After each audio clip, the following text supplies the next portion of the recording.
The FS module provides simple file system I/O functions to use with Node. All the FS module functions have asynchronous and synchronous forms. You can pick either form depending on your code logic. For example, if you're reading a file during a server initialization process, read file sync is probably okay.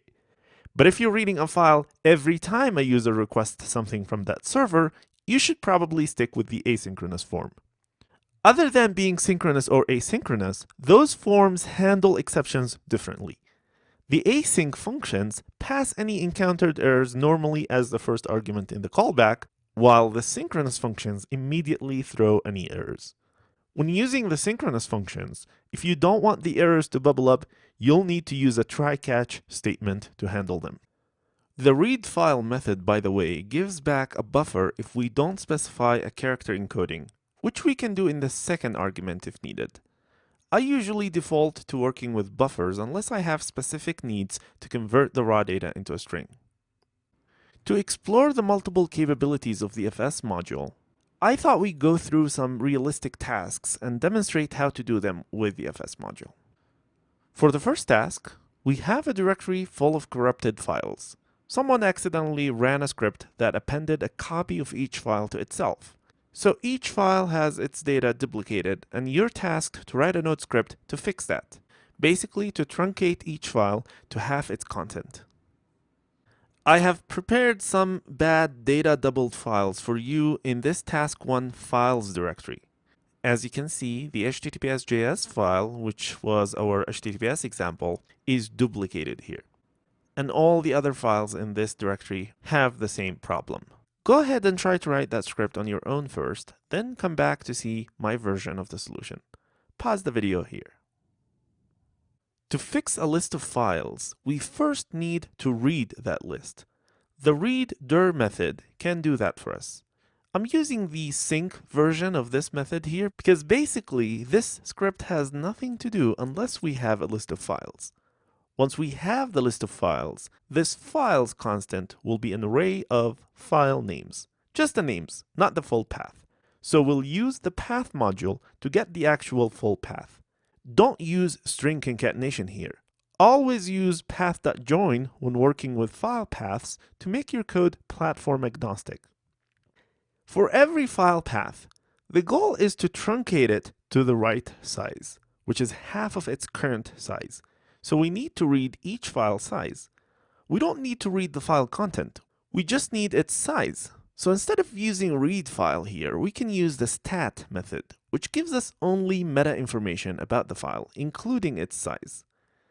Note how here we used the asynchronous versions of the methods because we have multiple files to process. Once we have the size, we can use the truncate method with exactly half the size of the file. Problem solved. To test this script, we just run it in this task1 directory, and then we'll make sure that the files were fixed correctly. And looks like they did. The second task, you have a directory with many log files, and you're tasked to write a Node script that is to be run every day on that directory, and it should delete all files older than 7 days. So just keep 1 week worth of logs in that directory. You don't have access to that directory. So your task includes generating test data to make sure your cleaning script is working correctly. Want to try that task on your own first? Pause here.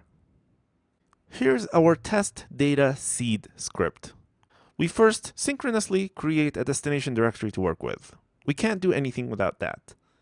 Then, with a simple for loop, we'll create 10 sample files using the writeFile method. And then for each file we create, we use the uTimes method to change its timestamp. This method takes 2 arguments after the file path, the access time and the modified time. We're just using the same value here. These 2 arguments expect a Unix timestamp in seconds. I wanted every file to have a different timestamp, starting from the current date and going back to 9 days in the past. So I subtracted 1 day milliseconds multiplied by the current file index value, which is 0 through 9. I then divided the whole thing by 1000 to suit the arguments for the uTimes function. The result of running this script is a new files directory with 10 files, each with a different timestamp. File 0 is current date, file 1 is 1 day old, and so on. Now that we have our test data, let's write a script to clean any files older than 7 days. Basically, our script should remove files 7, 8, and 9. The solution is simple. Exactly like task 1, we need to loop over all the files in the directory. And we need to read the stats metadata for each file. What we're interested in now, however, is the M time for every file. If the file was not modified in the last 7 days, we want to delete it, which we can do with the unlink function. The if statement here is simple. The M time is a date object, so using the getTime method, we read its Unix milliseconds value.